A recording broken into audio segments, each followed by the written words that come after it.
果你的室友拉完屎后不冲厕所，你会怎么办？眼前这位来自武汉的猛男，只因舍友拉完屎后不冲厕所，他就把舍友的内脏掏了出来，亲手剁碎冲进下水道，接着又砍下了他的脑袋与手臂。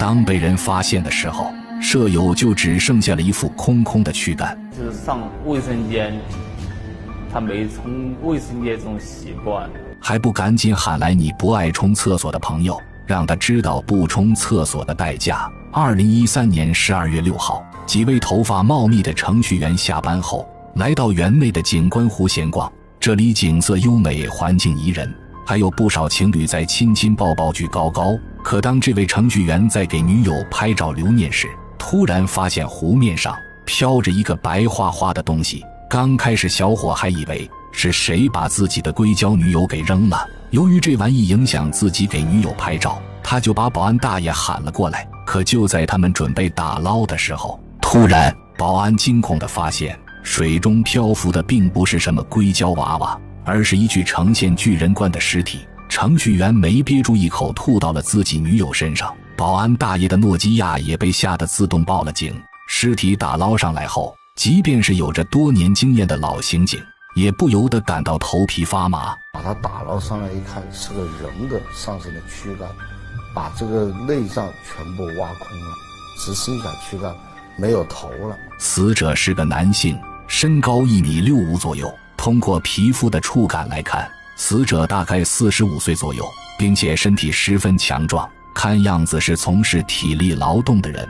通过腐烂痕迹来看，死亡时间已有7天。可凶手为什么要把死者的内脏给掏出来呢，并砍掉脑袋与手臂扔进观景湖？难道是在进行某种邪恶的仪式吗？由于死者身上没有任何表明身份的物件，民警只好调查当地的失踪人口报告，同时张贴了大量寻人启事，还对案发地点附近的247个单位与56栋楼房进行了重点排查。因为湖的四面八方全是各种公司，不在这附近上班的人甚至不知道这里有个湖。湖周围每天有保安巡逻，监控也比较多，且外层是密密麻麻的打工人。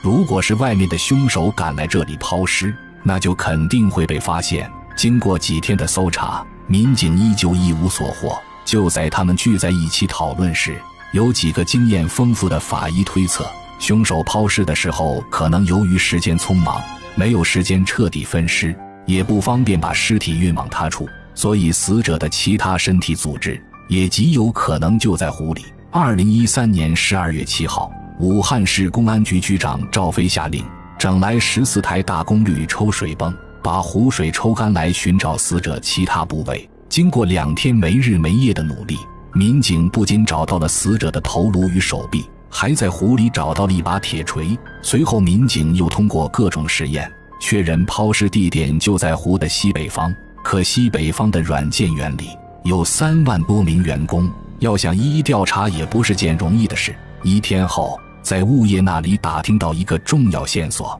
该公司的保安梅忠在11月24日的夜班后就再也不见了踪迹。公司经理急得多次拨通电话，可梅忠的手机老是关机状态。一直到2天后，经理收到了来自梅忠的请假短信：此地无银300两，就是你没跑了。以前的话，他每一次请假，他都要跟我书面写请假条，发那个请假条交让我办公室来。那唯独这一次，他就走得这么急。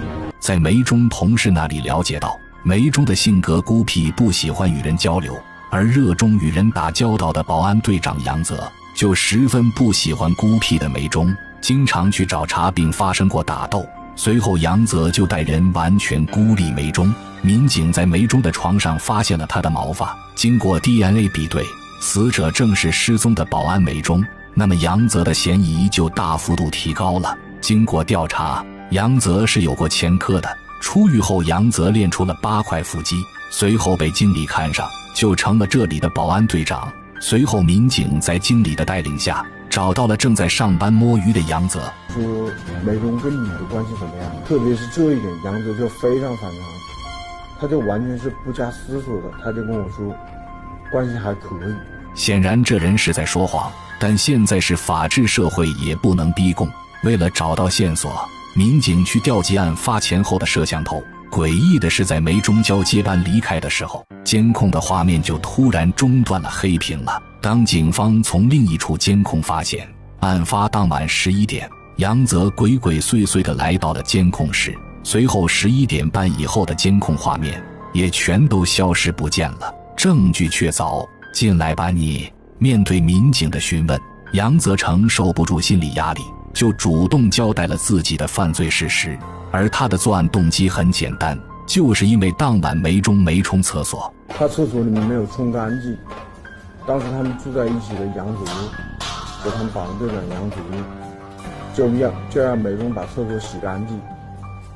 但是梅中当时不听杨泽的。杨泽说梅中是农村来的，经常忘记要冲马桶，因为这件事情他就指责过梅中，随后两人就打了起来。年老的梅中哪里会是杨泽的对手，他被打进了医院。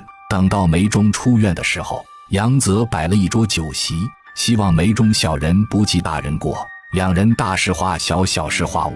随后来到案发当晚，当天值班的梅中想要早退，作为队长的杨泽就说了他几句，让他按规矩上下班。有了之前被打进医院的经历，梅中自然是憋了一肚子气，随后就与杨泽再次大打出手。由于上次吃了亏，所以这次梅中随身带了一把尖刀。然而杨泽终究有8块腹肌，他直接把刀夺了过去，然后乱刀将梅中砍死。害怕事情败露，他切断了监控，又分尸了梅中，最后将他的碎片丢进湖里。只是以上内容仅是加害者的一面之词，真实性只有7、8成可以保证。不过案件到这里也就结束了。至于杨泽被如何判刑，纪录片中并没有交代。看完之后，您的朋友还敢不冲厕所吗？人间不只有爱，恶魔就在身边。关注我，了解更多人间暗处的危险，看清黑暗，远离